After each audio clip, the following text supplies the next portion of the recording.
Hi guys, welcome back to Obadiah TV, and today I have a special guest here with me. Introduce yourself.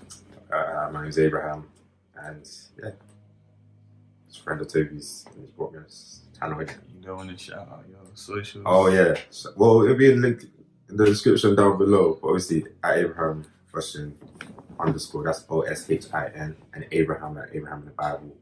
So yeah, go follow that. And thank you. Things are coming out.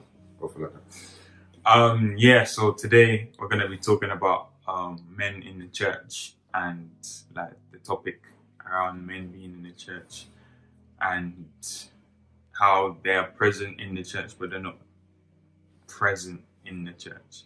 So where do we start off? Pretty start with the first question. I think rather than just start off, as soon as you're saved, like dropping off the way you were before.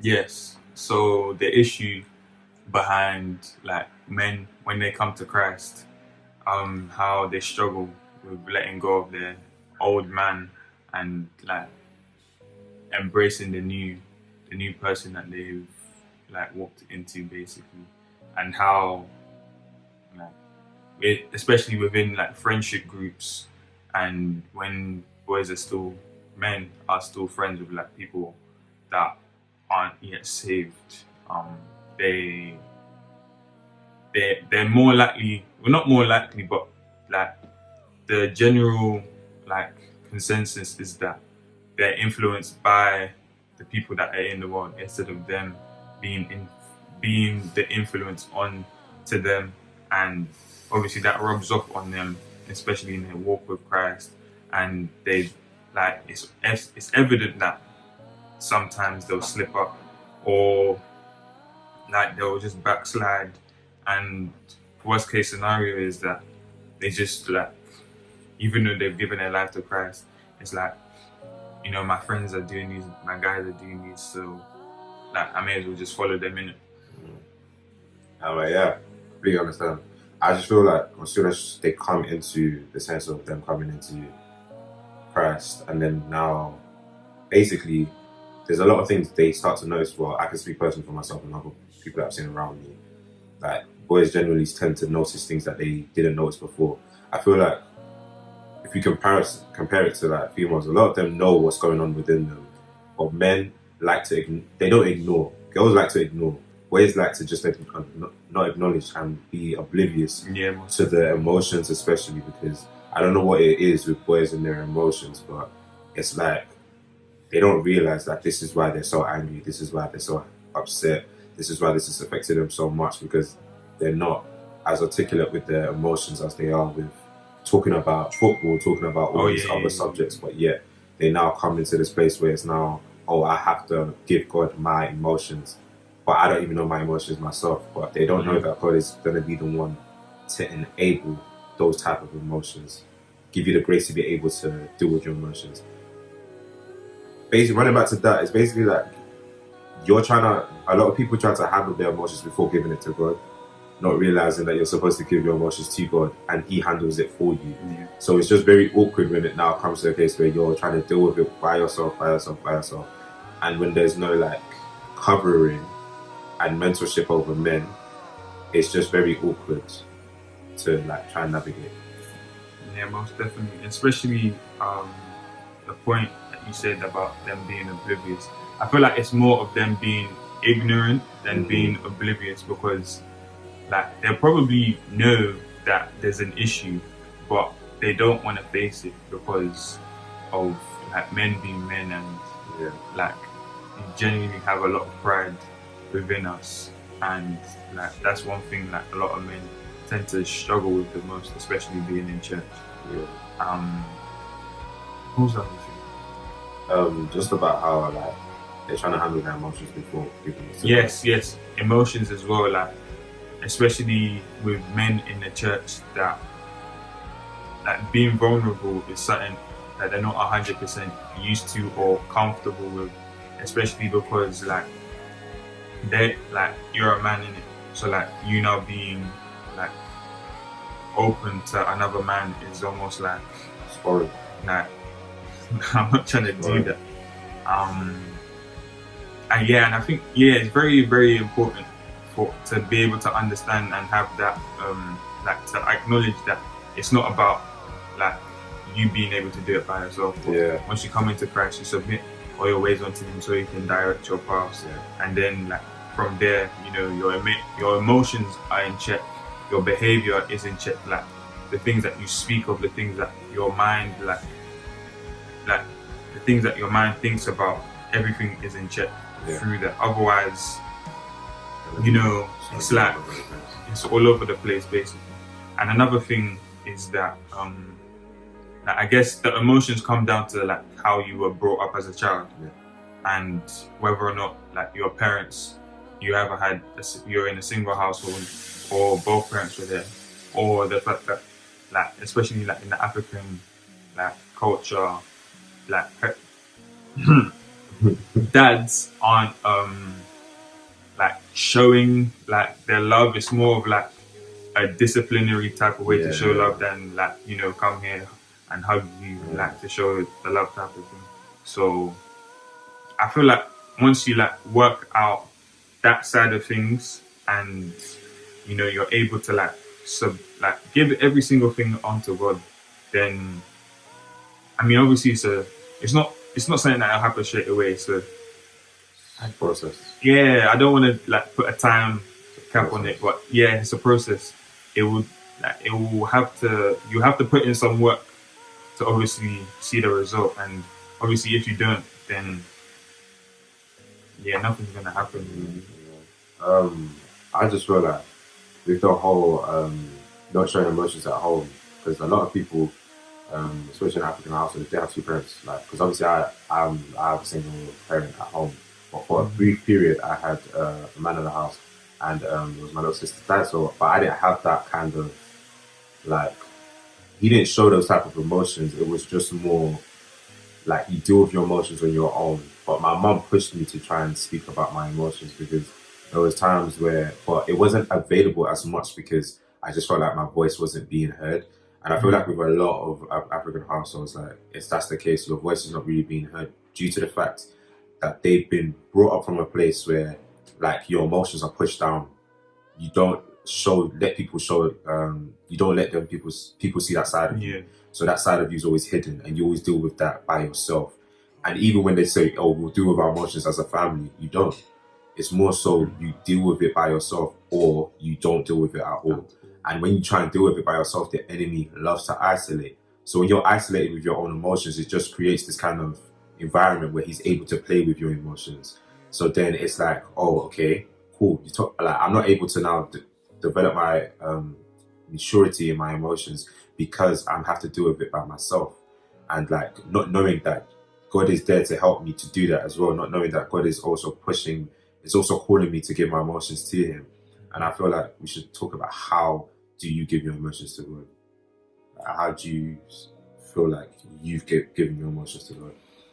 I feel like with me, because I'm a quiet person, like I've always been a quiet person. So that side, it wasn't something that I was used to. So even like speaking, like in general, I just keep like my mouth quiet anyways. But I'd say like in terms of when come to Christ and giving your emotions, I don't know, like I guess it's just through like fellowship and like the people that are around you, especially. And like when like I'm not trying to, how do I say this? Like obviously like don't surround yourself with like better girls and like when you surround yourself with like good women in the church and you speak to them and you're able to like open up about certain things to them, then like through that I guess like you're able to like, how do I say this? Or it's just articulate. Yeah. Yes, when you like you're able to then you're better to articulate yourself. You're able to then articulate yourself better. The editor's gonna have fun with this. Articulate yourself better when you are then in your secret place, when you are then like speaking onto God about the things that are like burdening you, about the things that are on your chest, and you want to basically like, you know, hand over to him so he can take control of that. And yeah, I guess that, and not only that, but also being able to speak to other men in the church as well, because it's good to speak to women, but the men are the ones that 9 times out of 10 are going through the same things you're going through. Yeah. So, you know, speaking with them, I guess once you are able to open up to them, then they're able to open up to you, because a lot of men see, like, I when I first was in church, like, I would see like other men as like you couldn't talk to them about emotions, like that's cut out basically. But yeah, if you're able to then speak on to them, then I guess that just makes them like feel more open to speak to you about it as well, and then able to speak to other like guys in the church about it as well. What about you? I'll say it was a little bit different for me because I didn't really have that kind of mentality of I had the mentality of, no, this is the thing. I had the mentality of I'm calm, I'm good. Like there's things I obviously have to work with, but I didn't really understand that I actually had to deal with my emotions. I didn't really deep that the fact that stuff that happened in the past caused affected a lot of my emotions today. Like a lot of the time when I like obviously back in the past there was a lot of I saw a lot of abuse. I saw a lot of I saw abuse and I felt abuse as well. So I got so it just affected the way that I dealt with my emotions, was just push back, push down, push down, push down, push down, push down, which resulted in anger. The enemy finding the way to make me severely angry all the time. And you know, a lot of my friends, when I came to uni, it was like that's when I started to deep that my emotions weren't the best. I was a very defensive person. I'm still working on it, but like very defensive. So even if you say I'm wrong about something, I'll try to fight back and basically be like, no, I'm right. But it will come out of a place of defensiveness, because it will come out of a place where I didn't have a voice to say what I saw back then. I didn't have a voice to say what was happening to me back then. But and I wasn't able to like defend myself in that because I was at a weaker position. Now that I'm someone that is like bigger and physically bigger, and also like physically bigger, and I'm more like I know things better now, and I know how to like I know what should be happening, what shouldn't be happening. Because back then it was very confusing. I didn't know whether like that people should be touching me that way, or people should be speaking to me that way, or if marriage is supposed to look like that, because it was just very techie for me. So then when I now got older, I realized that okay, this is not what it's supposed to be like. So then it then caused my emotions for just the simplest of things. Someone's saying the word love, yeah, for me it is one of the hardest things for me to say. Like I can even saying I love you God was really hard for me to say. I couldn't say it for quite a while. I couldn't say I love you God for a very, very long time. And to relate to him as a father was hard for me, because it didn't allow to articulate yourself with love and articulate yourself with a father. It's a bit different. It's a different level. Like you can understand God as God, you can understand God as a creator, God as sovereignty, as royalty. I understood that, but when it came to not understanding him as a father, because I didn't have a physical father in my life, it didn't allow me to see that to help me, you know, be better communication with that. But then my true father is calling me to speak to him, and he doesn't care whether I'm angry, I'm upset, or whatever. He's just saying, come to me and speak to me. Because what I noticed was that if I come to God angry, literally a minute after the conversation I've had with him, it's that a coolness comes down to me. But yeah, just dealing with my emotions, handing it over to him, it was just a process of just understanding that like I have to stop just equating every man who's trying to be a father over me is someone that's going to hurt me, or someone that's just going to tell me no, or tell me that I need to man up, or tell me that I'm gonna basically they're either gonna tell me no, they're either gonna tell me to back up, or they're either gonna abuse me. Those type of things, I needed to push that aside and realize that God is not a God of all those things. God is a God of love. So I needed to come to a place where I had to come to him with love and wanting to genuinely give everything over to him. So yeah. So how did you what was the process of you being able to now say like I love you Not just to God, but to other people. Thank you, fam. I ain't gonna lie, saying I love you to my mumsy was a bit tough as well.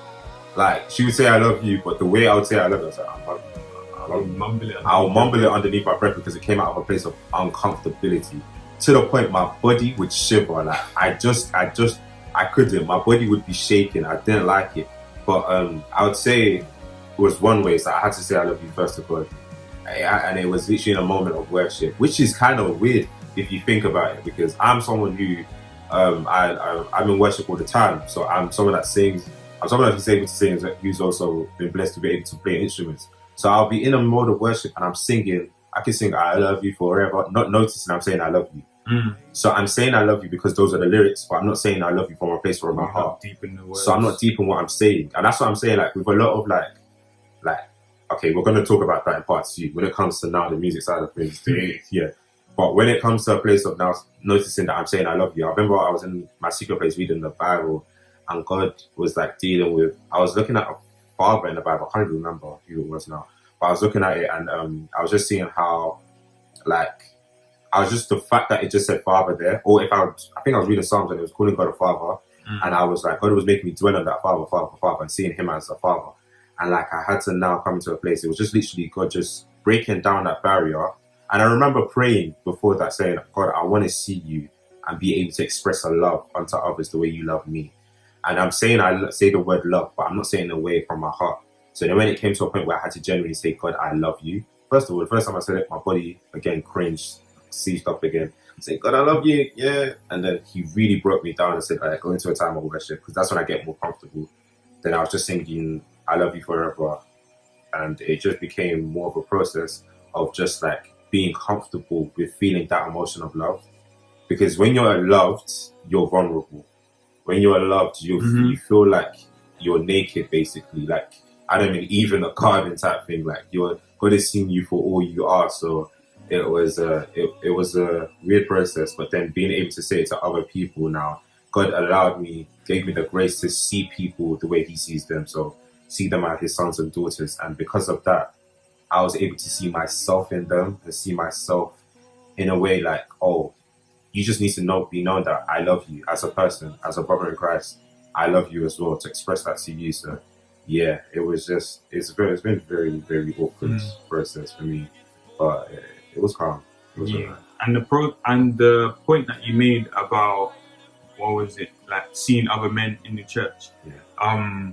What do you think about like men, the balance between men being discipled in the church and women being discipled in the church? Do you think there's an imbalance, or do you think it's balanced? And what favor do you think it goes into? I feel like there's a huge imbalance. And the reason I'm going to say this might be very controversial, but I'm just going to say it. You see how like most African churches, because ours is an African background, but you see most African churches, and I've been to many African churches, it'll be the men who are the head pastors. But then the people surrounding him who are pastors are females.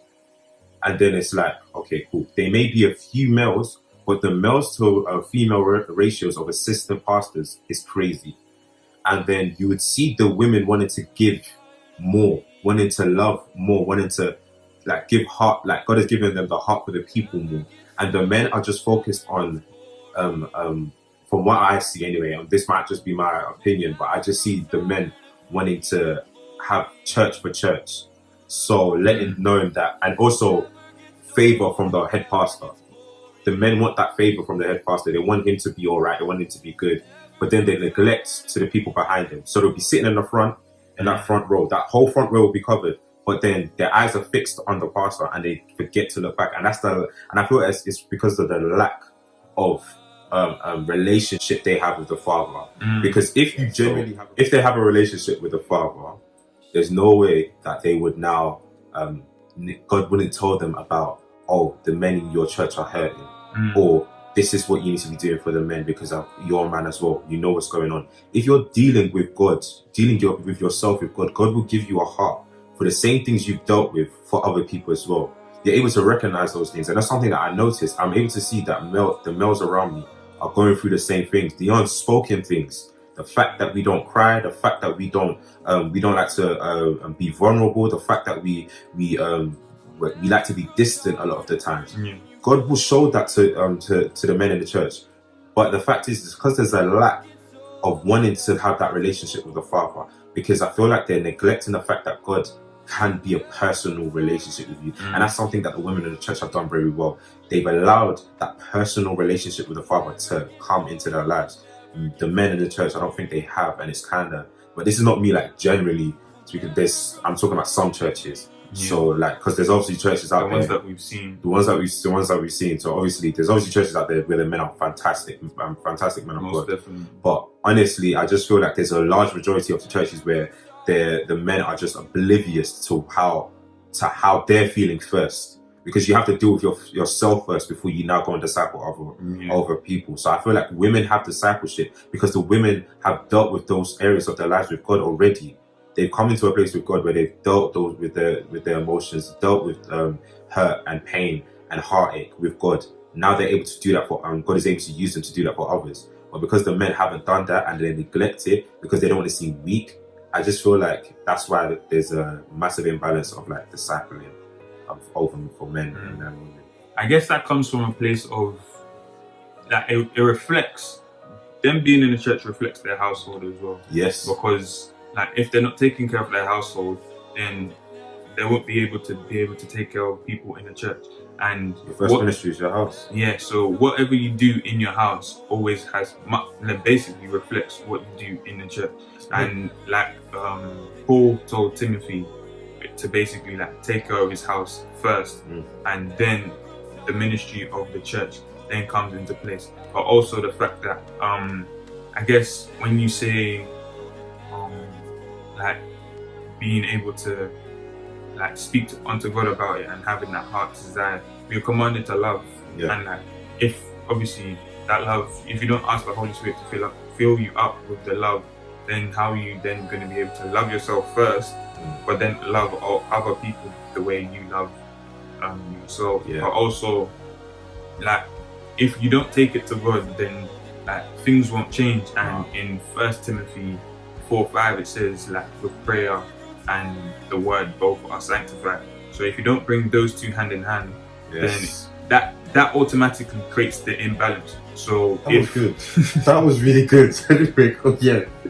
So yeah, like if you're girded up with the word, but your prayer life is there, the effect it'll have is that's really good. Why? Because you said the word. The men don't think that the men in church they don't know their word. They know their word. They know the Bible, but their prayer life is not backing. All the things their prayer life is, the things that they're praying about, they're not praying about the right things because they're not allowing the Holy Spirit to guide their prayers. Exactly. Continue. But if your prayer life is up there and you're not back to the word, then you're just simply talking. You're just talking. Prayer, like you have to back both hand in hand. Otherwise, it's just not. This walk is not child's play. It has to be taken very, very seriously. And like, it's great to know the word of God, but if you're not able to, meditate on that word, not only by praying but like thinking on it, like constantly, like reminding yourself throughout the day, then you're gonna struggle, especially when you are to take like certain issues to God, especially pertaining towards the church. One thing that I do want to know is that you see with when it comes to now discussing these things, how do you create an environment? How has men in your life created an environment for you to feel comfortable to do that?